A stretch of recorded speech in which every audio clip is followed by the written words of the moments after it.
بسم اللہ الرحمن الرحیم۔ ہم آپ کی خدمت میں علامہ اقبال کی جو نظم ہے ضرب کلیم، اس کی کچھ نظمیں پیش کر رہے ہیں مختصر شرح کے ساتھ۔ چنانچہ آج اقبال کی جو نظم ہے تن بتقدیر، جو ضرب کلیم کے پیج نمبر 28 پر ہے اور ابتدائی نظموں میں سے ہے، آج آپ کی خدمت میں یہ تھوڑی مختصر شرح کے ساتھ پیش کی جائے گی۔ اس میں اقبال کہتے ہیں، اسی قرآن میں ہے اب ترک جہاں کی تعلیم، جس نے مومن کو بنایا محو و پروین کا امیر۔ اقبال کہتے ہیں کہ قرآن مجید نے مسلمان کو عمل صالح کی دعوت دی، جہاد کا حکم دیا، طاغوت سے بچنے کا حکم دیا اور عروۃ الوثقیٰ کو تھامنے کا حکم دیا، لیکن مسلمانوں نے کیا کیا کہ اسی قرآن میں ہے اب ترک جہاں کی تعلیم،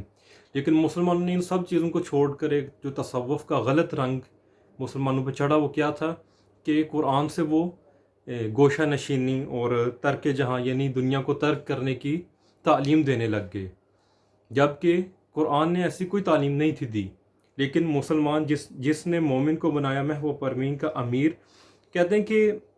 محو پروین یعنی چاند ستارے، یعنی کہ جس کی مدد سے اللہ تعالیٰ ایک مسلمان نے دنیا پہ خلافت الہیہ قائم کرنی تھی، اور جس کی وجہ سے مسلمانوں نے دنیا میں مقام و مرتبہ حاصل کیا، لیکن اس کو چھوڑ کر کیا مطلب نکالنے لگ گئے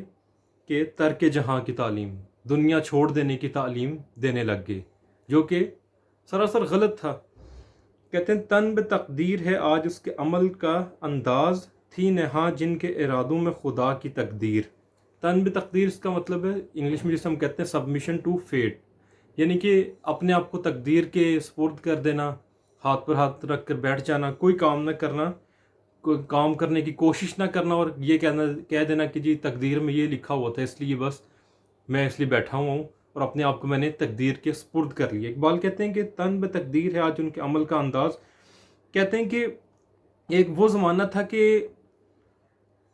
تھی نہا جن کے ارادوں میں خدا کی تقدیر۔ اقبال کہتے ہیں کہ ایک وہ زمانہ تھا کہ مسلمان اپنا ارادہ کرتے تھے، عمل صالح انجام دیتے تھے، کہ ایسے ارادوں یعنی کہ خدا کے مطابق اپنی زندگی، اپنے ارادے بناتے تھے کہ اللہ کی مشیت ان کی تقدیر کے ساتھ تھی، یعنی کہ جس طرف وہ چلتے تھے تقدیر بھی اسی طرف ہو جاتی تھی، کیونکہ وہ اللہ کے مطابق زندگی گزارتے تھے۔ لیکن اب آج کیا کر رہے ہیں، تن بے تقدیر ہے آج ان کے عمل کا انداز، لیکن آج وہ گوشہ نشین ہو کر بیٹھ گئے ہیں، ہاتھ پر ہاتھ رکھ کر بیٹھ گئے ہیں اور اپنے آپ کو مکمل انہوں نے تقدیر کے سپرد کر دیا ہے۔ جبکہ اقبال پہلے شعر میں کیا کہہ رہے ہیں کہ آپ نے مثلا قرآن یہ نہیں کہتا کہ آپ نے دنیا چھوڑ دینی ہے، بلکہ قرآن آپ کو سادگی کا حکم دیتا ہے۔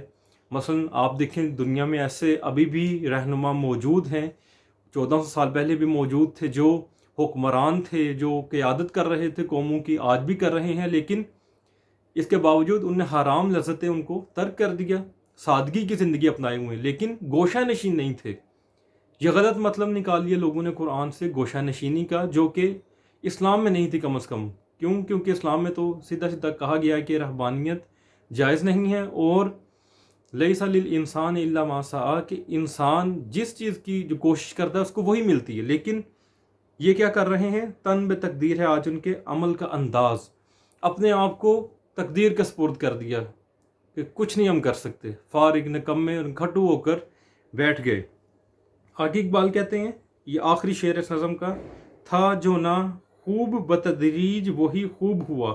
کہ غلامی میں بدل جاتا ہے قوموں کا ضمیر۔ اقبال کہتے ہیں کہ تھا جو نہ، کہ جو نہیں تھا ہونا چاہیے،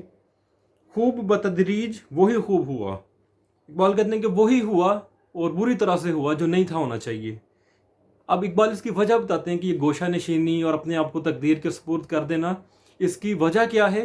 مثلا کیوں ہوا، یہ کیوں تنزلی آئی مسلمانوں کے اندر۔ اقبال کہتے ہیں کہ غلامی میں بدل جاتا ہے قوموں کا ضمیر۔ اقبال کہتے ہیں کہ جب قومیں غلامی میں آ جاتی ہیں اور ان کے ذہنوں میں غلامی بس جاتی ہے، تو وہاں پر پھر جو قوموں کا ضمیر ہے، ان کا سوچنے کا انداز ہے، ان کی جو فکر ہے، ان کی صلاحیت ہے، وہ الٹ ہو جاتی ہے۔ مثلا انہیں برائی اچھائی لگنے لگتی ہے اور اچھائی برائی لگنے لگتی ہے۔ مثلا آج آپ دیکھیے ہمارے ملک کے اندر ہم لوگ آیا آزاد ہیں یا غلامانہ ذہنیت کے مالک ہیں، کہ آپ دیکھیے کہ اندھی تقلید، غلط رسومات، اسراف، بخل، جھوٹ، یہ سب چیزیں، اتحاد، وحدت، مثلا ان میں جو چیزیں اچھی ہیں آپ دیکھیے مسلمان اس سے دور بھاگتے ہیں، اور جو برائی ہے اس کو برائی سمجھنے سے کتراتے ہیں۔ اس کی کیا وجہ ہے کہ غلامی، اقبال کہتے ہیں اس کی وجہ یہ ہے کہ غلامی میں بدل جاتا ہے قوموں کا ضمیر، کہ جب قومیں غلامانہ ذہنیت کا شکار ہو جائیں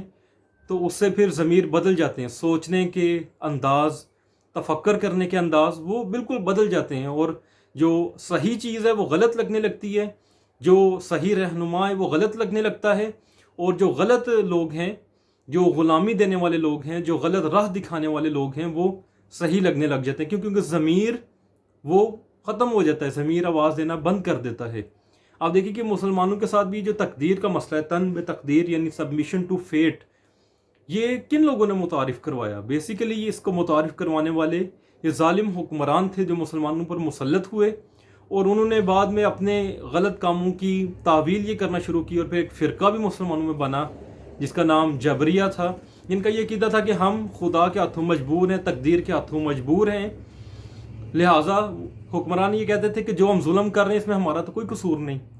لہٰذا آپ خاموشی کے ساتھ گوشہ نشین ہو جاؤ۔ اسی قرآن میں ہے اب ترک جہاں کی تعلیم، ترک جہاں کی تعلیم دو، خاموش رہو، ظلم ہو رہا ہے تب بھی خاموش رہو، ناانصافی ہو رہی ہے تب بھی خاموش رہو، عدل نہیں ہو رہا تب بھی خاموش رہو، ترک جہاں گوشہ نشین ہو جاؤ۔ کیوں؟ کیونکہ تو تقدیر میں لکھا ہوا ہے کہ ہم نے یہ ظلم کرنا ہے، تمہاری تقدیر میں لکھا ہوا ہے کہ تم پر یہ ظلم ہونا ہے۔ یہ جان بوجھ کر افکار مسلمانوں کے اندر انجیکٹ کیے گئے، جس کے خلاف مسلمانوں کے رہبران نے قیام بھی کیا اور لوگوں کو بتایا کہ تقدیر کا مسئلہ اس طرح سے نہیں ہے۔ اور اقبال نے بھی بڑا خوبصورت اس میں کہا کہ تھی نہاں جن کے ارادوں میں خدا کی تقدیر، کہتے ہیں کہ اللہ کے مطابق جب مسلمان عمل کرتے تھے تو جو وہ جس راستے پہ چلتے تھے وہی اللہ کی مشیت اور وہی اللہ کا ارادہ اور وہی تقدیر تھی جس پر وہ چلتے تھے، لہذا نتائج بھی اچھے برآمد ہوتے تھے۔ لیکن جب غلام ہو گئے، جب ضمیر کی آواز دب گئی، ختم ہو گئی، تب پھر اچھائی اور برائی کی تمیز ختم ہو گئی، اور پھر اس طرح کے کچھ غلط صوفیاء بھی آگے جن نے غلط افکار دنیا میں پیش کیے کہ گوشہ نشین ہو جاؤ۔ یہیں سے آپ دیکھ لیجئے تصوف، اکثر لوگ کہتے ہیں کہ اقبال صوفی تھے، صوفی اگر وہ ہوں بھی تب بھی وہ دیکھیے کہ وہ ان چیزوں کی نفی کر رہے ہیں جو صوفیاء کی بعض اوقات بڑی مین پہچان تھی، جس طرح ترک دنیا، گوشہ نشینی ہو جانا، جنگلوں میں چلے جانا۔ اقبال کی نظر میں وہ چیزیں غلط ہیں، بلکہ حقیقت کیا ہے کہ آپ محنت کریں، اپنا مقام بنائیں، اپنے خودی کی پہچان کریں، اور دنیا میں جو اصل قرآن کی تعلیم ہے یعنی جہاد اور امامت اور خلافت الہیہ، اس کا انسان مدعی بنے، اور تقدیر کے اوپر اس طرح سے نہ چلے کہ خود ہاتھ پہ ہاتھ رکھ کر بیٹھ جائے، بلکہ خدا کے مطابق اپنی زندگی بسر کرے تو وہ اپنا مقام دنیا میں حاصل کر سکتے۔ یہ اقبال کی نظم جس کا نام ہی تن بے تقدیر یعنی سبمیشن ٹو فیٹ، اس کے مختصر سی شرح ہم نے آپ کی خدمت میں پیش کی ہے۔ انشاءاللہ مزید آپ کی خدمت میں ہم یہ شیئر کرتے رہیں گے۔